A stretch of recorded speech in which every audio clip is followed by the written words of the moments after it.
Immaginate un uomo che più di 400 anni fa parlava dell'infinito, non solo nei cieli, ma anche dentro di noi. Un uomo che ardeva di verità e fu arso vivo per la sua luce. Giordano Bruno non fu solo un filosofo, fu un iniziato, un portatore di fuoco spirituale. Oggi torniamo a camminare con lui, riscoprendo le sue tecniche interiori, le sue visioni cosmiche e le affinità misteriose con l'occulto sentiero del Rosa Croce e l'esercizio dell'anima indicato da Rudolf Steiner a partire dalla concentrazione. Ciò che state per ascoltare non è solo storia, è un richiamo alla memoria dell'anima, quella che arde ancora nel silenzio di chi cerca la verità. Restate con me.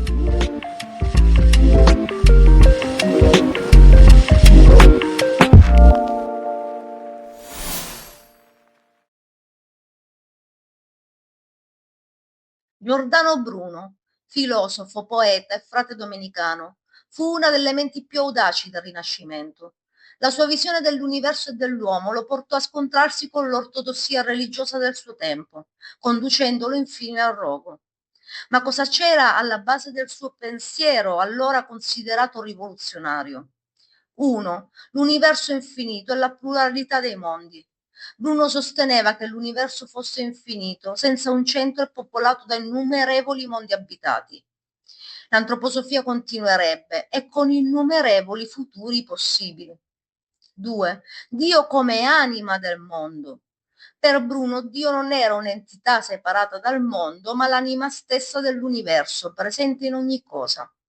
Così come Steiner ha più volte affermato, Dio non è nella natura, Dio è la natura. 3. L'uomo come parte dell'infinito. L'essere umano non era al centro dell'universo, ma parte integrante di un tutto infinito.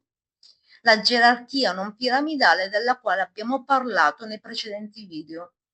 4. Critica alla religione istituzionalizzata. Bruno criticava la religione come strumento di potere che limitava la libertà umana e offuscava la ragione. Per chi segue il canale questo pensiero non gli è nuovo, ma vediamo più approfonditamente le cause delle accuse e del processo.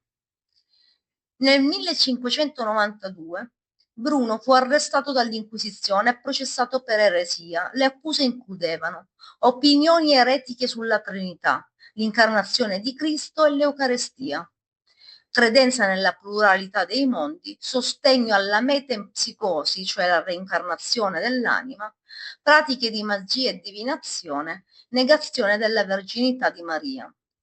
Dopo 8 anni di prigionia e processi, Bruno fu condannato a rogo e giustiziato il 17 febbraio 1600 a Roma. Oggi Giordano Bruno è ricordato come un martire del libero pensiero e un precursore della visione cosmologica moderna. La sua statua a Campo dei Fiori a Roma è un simbolo della libertà di pensiero e della lotta contro l'oppressione intellettuale.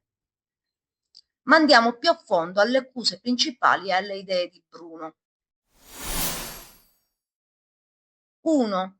Opinioni eretiche sulla Trinità e sull'incarnazione di Cristo. Bruno negava la distinzione delle tre persone divine, considerandola una limitazione della perfezione di Dio. Rifiutava l'idea che Dio si fosse incarnato in un uomo specifico, vedendo Cristo come un maestro illuminato, non come Dio fatto carne. Di fatto, lui credeva impossibile che un uomo che, sapendo la fine che avrebbe fatto, come accaduto a Gesù di Nazareth, avrebbe accettato volutamente quel percorso e quella sorte. Spoiler, di fatto è vero, il Gesù di Nazareth non sapeva fin da principio che dare il suo corpo come veicolo fisico a un Elohim l'avrebbe ridotto in un certo stato, lo avrebbe sottoposto a certe torture e portato ad una morte barbara. Fu un percorso in divenire che comprese man mano e quando capì si diede come ultimo immenso sacrificio, ma per tutta l'umanità da allora in poi. Ma questo è argomento per un altro intervento. Fatto sta che Bruno stesso finì col sacrificarsi egli stesso, così come Gesù, affinché l'uomo potesse un giorno tornare alla sua divinità. 2. Negazione dell'Eucarestia e della Messa. Criticava le dottrine della transustanziazione, sostenendo che il pane e il vino non si trasformano nel corpo e nel sangue di Cristo, ma sono simboli. Considerava la Messa una pratica priva di fondamento spirituale. Anche questo è vero. Per quanto l'essere umano possa utilizzare davvero i propri poteri per magnetizzare gli oggetti, l'Eucarestia non è una riproduzione dell'ultima cena come fanno intendere, ma il voler nascondere il vero significato dell'ultima cena, creando un dogma accettabile da tutti. 3. Pluralità dei mondi e infinità dell'universo. Affermava che l'universo è infinito e popolato da innumerevoli mondi abitati, negando l'unicità della Terra e la centralità dell'uomo nel creato. Anche questo è vero. Non vi è un solo mondo né una sola realtà e di fatto l'uomo non è il centro del creato, ma il fine di tutta la creazione, l'ultimo ad arrivare, il primo a tornare a Dio. 4. Metempsicosi e immortalità dell'anima. Sosteneva la trasmigrazione delle anime da un corpo all'altro, rifiutando la concezione cristiana dell'anima che dopo la morte va in paradiso, purgatorio o inferno. Negava l'esistenza dell'inferno come luogo di punizione eterna, sostenendo che la giustizia divina non si basa sulla vendetta, ma sulla misericordia e la redenzione. Ovviamente queste per Bruno all'epoca erano scoperte davvero sovrannormali e grazie a lui e ai personaggi come lui che oggi anche noi lo sappiamo. 5. Disprezzo per il culto dei santi e delle reliquie. Rifiutava il culto dei santi, delle reliquie e delle immagini sacre, considerandoli pratiche superstiziose e idolatriche. 6. Critiche alla Chiesa e ai suoi dogmi. Accusava la Chiesa di aver corrotto il messaggio originale di Cristo, trasformandolo in uno strumento di potere e controllo. Denunciava l'ipocrisia del clero e la manipolazione delle masse attraverso la paura e l'ignoranza. Bruno fu processato dall'Inquisizione romana che lo interrogò per anni. Nonostante le pressioni, rifiutò di abiurare le sue idee.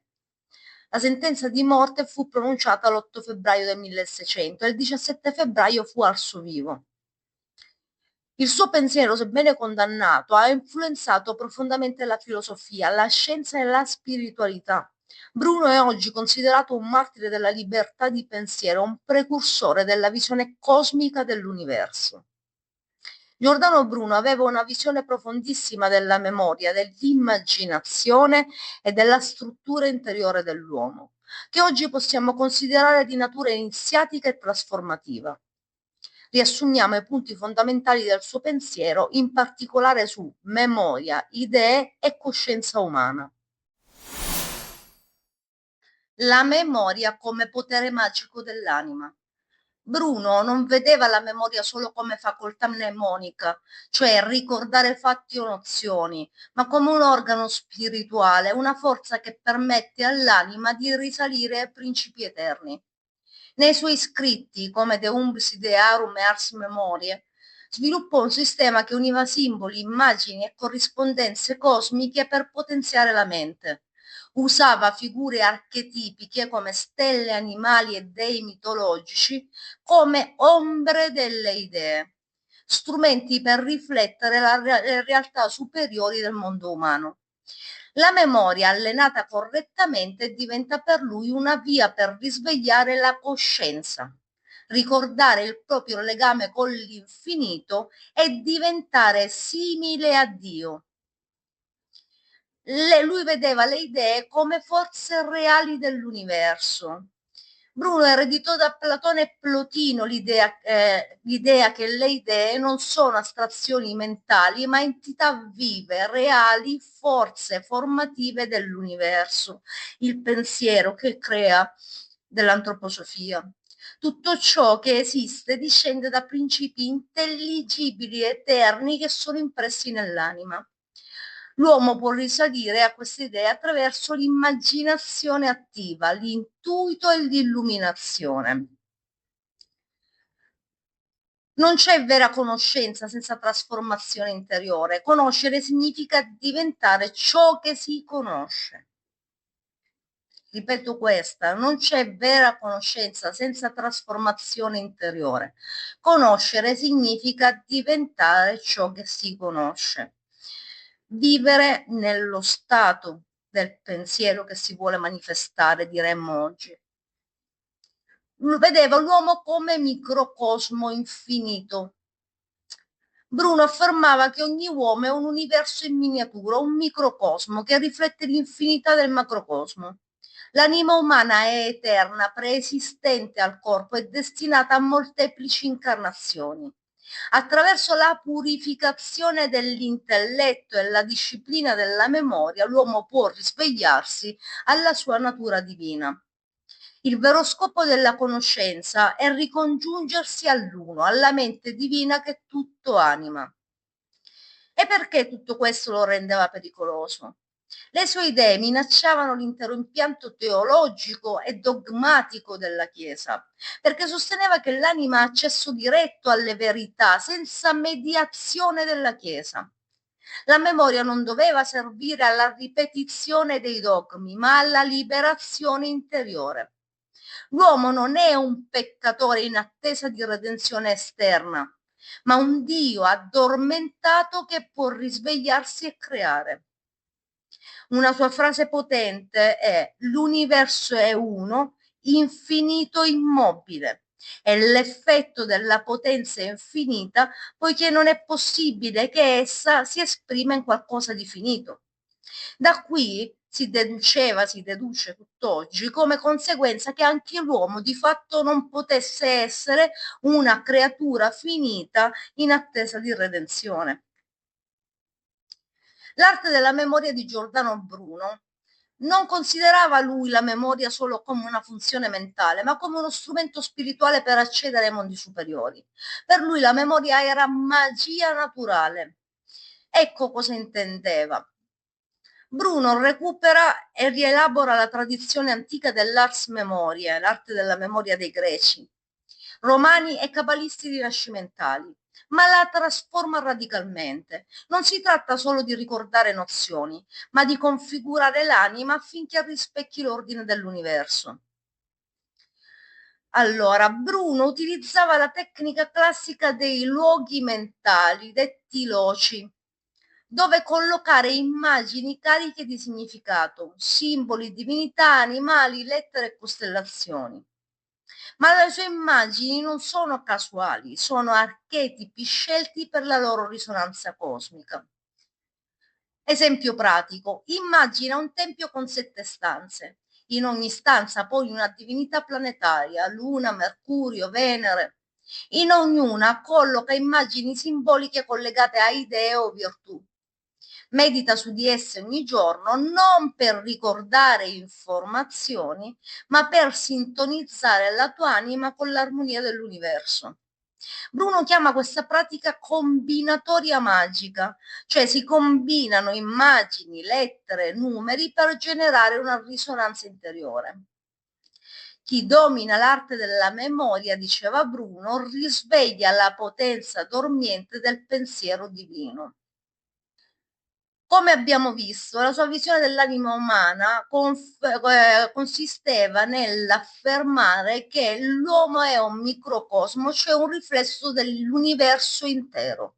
La nostra anima non è creata nel tempo, è eterna come l'anima del mondo. L'anima è un fuoco eterno caduto nella materia per riconoscersi e risalire. L'anima è il vero soggetto della conoscenza.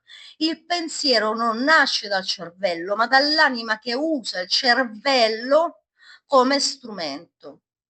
E per chi mi ha seguito fino a ieri sa bene che è proprio quello che affermiamo nel canale.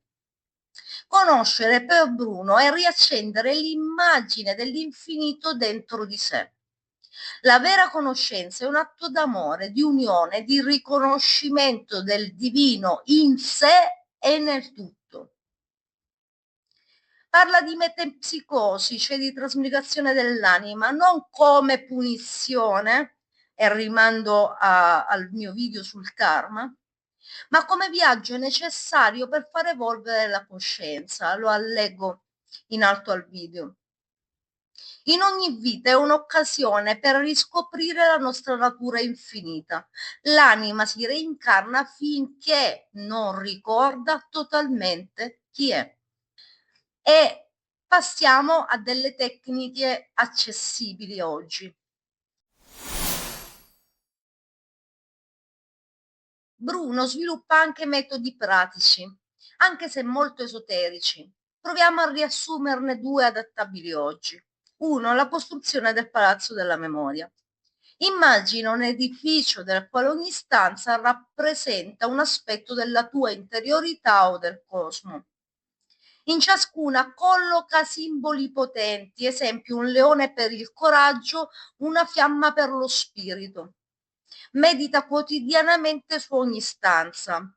Associa parole chiave e immagini forti allenando l'intuizione oltre la logica. 2. Combinazioni simboliche. Scrivi lettere e simboli su carte, tipo tarocchi ma creati da te. Componi triadi o quartine di simboli in modo casuale o ispirato. Medita su di esse per decifrare le forze spirituali in gioco nella tua vita. Oggi li chiameremmo sigilli. Queste pratiche non sono mnemoniche scolastiche, ma esercizi iniziatici per allenare la coscienza immaginativa, preludio della veggenza spirituale cosciente come quella pretesa in antroposofia.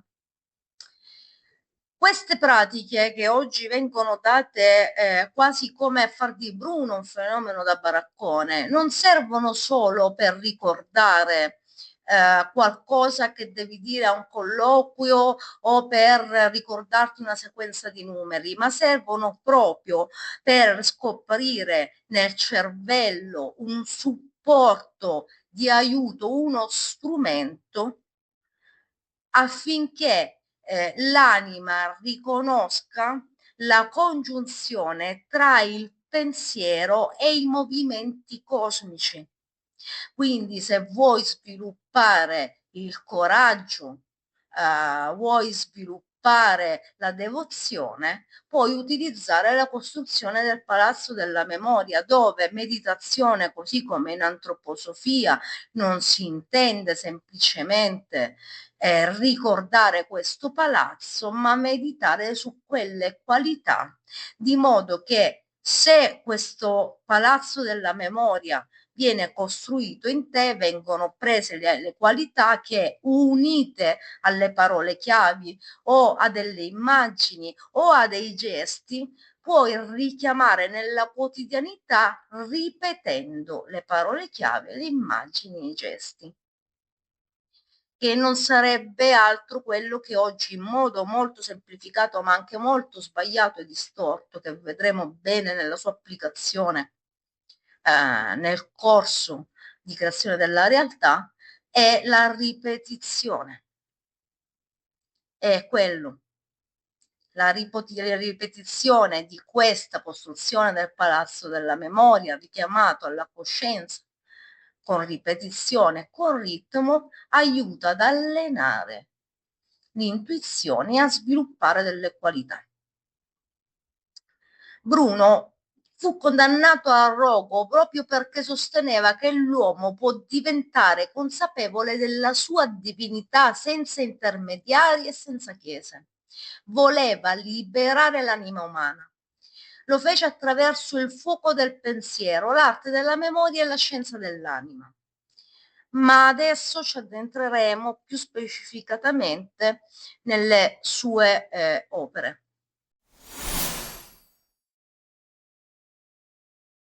Giordano Bruno rivoluzionò l'arte della memoria, trasformandola da semplice tecnica mnemonica, per come era nata, a strumento di elevazione spirituale.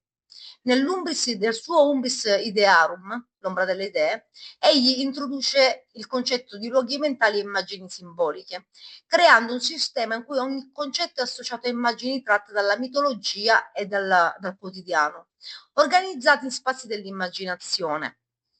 In verità questa operazione, per chi segue il canale, la ritrova già nei Vangeli, operata da Gesù.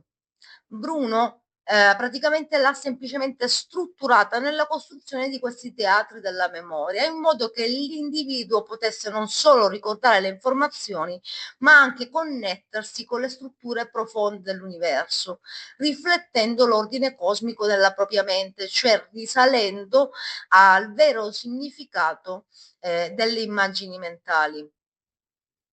Bruno sviluppò anche tecniche pratiche per la memoria basate sull'uso di simboli e sigilli. Nel Sigillus Sigillorum descrive l'uso dei sigilli come immagini simboliche stilizzate per favorire l'immaginazione e la memorizzazione. Questi sigilli erano organizzati in sistemi complessi, come ruote alfabetiche che permettevano di associare concetti e immagini in modo strutturato. Ma il lavoro più esplicativo, almeno per quello che può riguardarci, è il Cantus Circeus, cioè il canto di Circe, dove Bruno rappresenta esattamente un'applicazione pratica di queste tecniche, mostrando come memorizzare un dialogo attraverso la creazione di scenari. In pratica ha creato una storia ad hoc utilizzando le stesse tecniche che lui insegnava. Infatti, il canto di Circe, che fu pubblicato nel 1582, è un'opera puramente simbolica che unisce filosofia, arte della memoria e magia naturale. Non si può leggere passivamente, bisogna scoprirne i significati e i collegamenti. Il canto, per esempio, racconta dapprima la trasformazione magica compiuta da Circe per ristabilire l'ordine naturale e poi ne propone una chiave applicativa legata all'arte della memoria. Ma dietro questa struttura c'è un intento più profondo. Circe in quest'opera è la personificazione della memoria stessa, una forza vitale e ordinatrice che combatte il disordine, cioè il caos del mondo e della mente, in modo che noi leggendolo possiamo capire in verità cosa l'uomo dovrebbe fare per liberarsi. Così come nella storia i compagni di Ulisse vengono trasformati e liberati, anche noi dovremmo riconoscere il torpore della nostra coscienza che si perde tra le immagini e le illusioni e dovremmo risvegliare dentro di noi un principio solare capace di dare senso e connessione a tutto ciò che viviamo, che non è altro che il pensiero vivente dell'antroposofia. Ora entriamo in un approfondimento, in un parallelo tra Bruno e Steiner.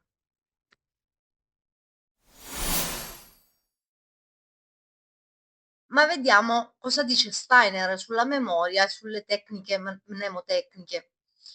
Per Steiner la memoria è una delle tre principali facoltà dell'anima, insieme al pensare e al sentire. Non è solo un archivio, ma una forza vivente. Ogni ricordo è legato a processi eterici, cioè a forze vitali. Allenare la memoria significa rafforzare il corpo eterico, ma farlo in modo meccanico, un po' come ripetizioni a vanvera, può essere pericoloso se non è accompagnato da coscienza. La memoria non deve diventare uno strumento morto, ma restare sempre in relazione viva con l'esperienza e con il pensiero.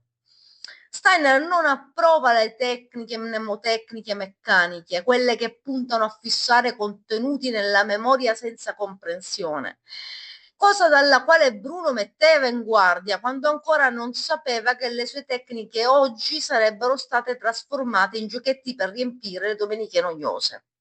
Di fatto quelle che oggi vengono attribuite a Giordano Bruno sono le vecchie mnemotecniche, quelle utilizzate per imparare concetti a vuoto, non quelle che erano state lavorate da Bruno per trovare praticamente il risveglio spirituale. Tant'è vero che non è che stiamo circondati da risvegliati. Infatti, secondo Steiner, le tecniche mnemotecniche meccaniche indeboliscono il pensiero libero e trasformano l'anima in un archivio privo di vita spirituale.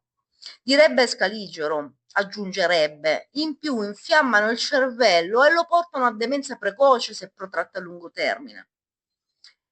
Quello che pensava Scaligero è che necessitava portare a compimento la visione pensatrice di questo pensatore, altrimenti se ne sarebbe perso il senso, ma è lì che stiamo andando. Ciò che non viene compreso non deve essere memorizzato praticamente, altrimenti si nutre l'automa, non l'uomo. In questo senso bisogna diffidare dalle tecniche che mirano solo a ricordare velocemente senza trasformare l'esperienza in coscienza vissuta. In questo senso l'arte della memoria non è solo tecnica mnemonica, ma è un percorso spirituale per imparare a vedere oltre le apparenze, cogliendo l'unità profonda che tiene insieme il mondo. E Circe, con gli incantesimi, la sua voce, è il simbolo di questo processo di risveglio e trasformazione. Bruno va oltre l'idea della memoria come semplice tecnica di richiamo. La memoria per lui è un'arte del giudizio e della connessione. Serve a smascherare le false credenze. Diremmo a pulire l'inconscio, non andarlo a modificare o andarlo a programmare. E costruire una conoscenza nuova e autentica. La maga Circe con i suoi riti magico-cerimoniali, le invocazioni, i suffumigi, i sigilli, le formule esoteriche, realizza in pratica un incanto che smaschera la vera natura delle persone. Chi era mascherato da uomo rivela ora la sua reale forma. E quindi nel canto di Circe l'uomo avaro, barbaro, privo di nobiltà diventa un porco, i conservatori e i dogmatici, quelli che agiscono contro ciò che non comprendono attaccandolo, diventano i cani codardi, i falsi filosofi e chi parla tanto tanto per non dire nulla diventano i muli, i pedanti che inquinano le fonti pure del sapere con le parole inutili, cioè invece di capire tu devi ricordarti le date, devi ricordarti dove era scritto, in quale testo diventano le fonti in pratica, quelli che cercano solo le fonti e poi parlano con parole inutili, diventano i cammelli, e poi ci sono gli altri animali che sono altre tipologie umane degradate e deformate. Bruno lega la memoria all'arte e alla conoscenza. Le immagini mnemoniche non sono solo strumenti pratici, ma elementi profondi di una comprensione spirituale e filosofica. La memoria serve a cogliere l'essenza unificatrice nel molteplice e a riconnettere l'apparenza con l'idea. Ricordiamoci che le idee di Bruno sono quelli che oggi chiamiamo pensieri. Quindi come il molteplice può diventare uno. Bruno critica proprio i pedanti, i teologi, i professori, quelli che riducono la filosofia proprio a una sorta di lotte, lui ha detto quello, che io ho detto questo, privandola di vita e di verità. Loro per Bruno sono il decadimento culturale, dove le parole sono svuotate di senso, si parla tanto per parlare, la libertà di pensiero è soffocata dal dogma, da quello che devi prendere per buono e non pensare con la tua testa. Bruno propone proprio un'alternativa creativa e rivoluzionaria per quei tempi. La filosofia deve imitare la natura, generare nuove forme, celebrare il divenire e il cambiamento, il pensiero vivo, qui ricorda proprio l'antroposofia, è sempre in evoluzione contro ogni rigidità. La vera conoscenza è trasformativa, poetica e liberatrice. Bruno invita a non accettare ciecamente le credenze, le convenzioni, perché così fan tutti, ma a sviluppare un giudizio profondo capace di discernere l'essenza sotto l'apparenza dei fatti, il pensiero critico, il pensiero libero dai sensi di Scaliger, di Steiner. Bruno utilizza geroglifici, immagini mentali simboliche come Gesù nei Vangeli, in modo che quando le immagini puoi rappresentarti dei concetti complessi e li puoi organizzare nella tua memoria attiva. Non devi semplicemente ricordare, ma è il ricordare di Platone, quel ricordare dall'alto, ricordare secondo l'essenza, il capire, il vivere quei significati. In sostanza, Circe ricompone quello che è solo apparenza di caos della molteplicità sensibile in un'unità significativa, operando una reductio a unum, che è quello che abbiamo iniziato a fare nel corso di realizzazione, di creazione di realtà, quando abbiamo detto di ridurre i pensieri a un pensiero voluto. Questa attività è vista come una magia solare, capace di intrecciare tutti gli elementi dell'esperienza in un ordine armonico. Dal caos al cosmo, l'azione è quella ordinatrice della nostra mente, non il caos del nostro cervello. Bruno praticamente riprende Anassagora e contrappone il caos privo di mente a un universo vivente e ordinato come un animale cosmico, in cui tutte le parti cooperano. E questo avviene grazie alla mente come misura. La mente, secondo Bruno, misura, ordina, dà forma, non la misura in cui siamo abituati, nel senso il significato, l'ordine, quello che tu dici di una cosa, quello sarà l'ordine di quella cosa.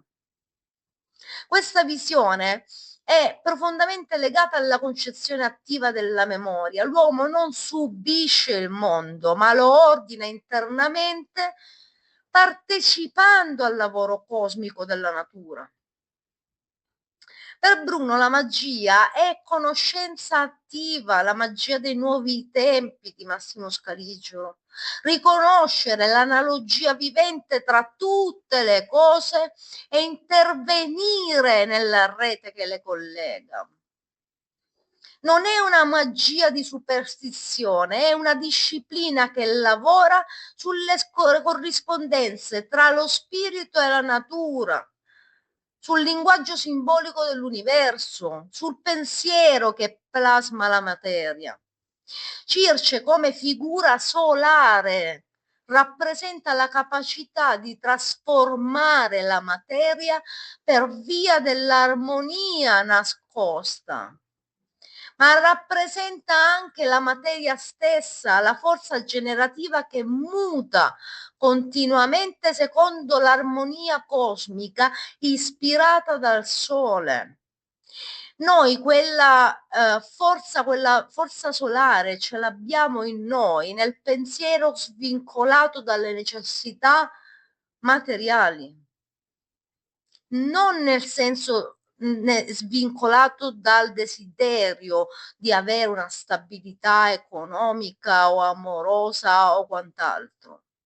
Necessità materiali sono quelle che ci assoggettano, ci scaricano in un inferno emotivo nel quale ci sentiamo in trappola, avessimo anche tutti i soldi del mondo. E ci sembra di vivere in un caos dove l'unica cosa che può portare ordine è la nostra stessa mente, che si rivela se stessa, che accende il logos e riporta l'ordine in quello che era il caos, riporta il molteplice all'uno. Andiamo avanti a esplorare il legame tra Giordano Bruno e Rosa Croce.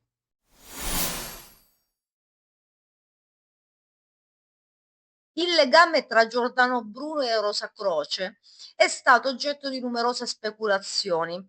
Di fatto Bruno ha frequentato molti circoli esoterici, sempre scegliendo di mantenere la propria individualità. È importante notare che Giordano Bruno visse tra il 1548 e il 1600.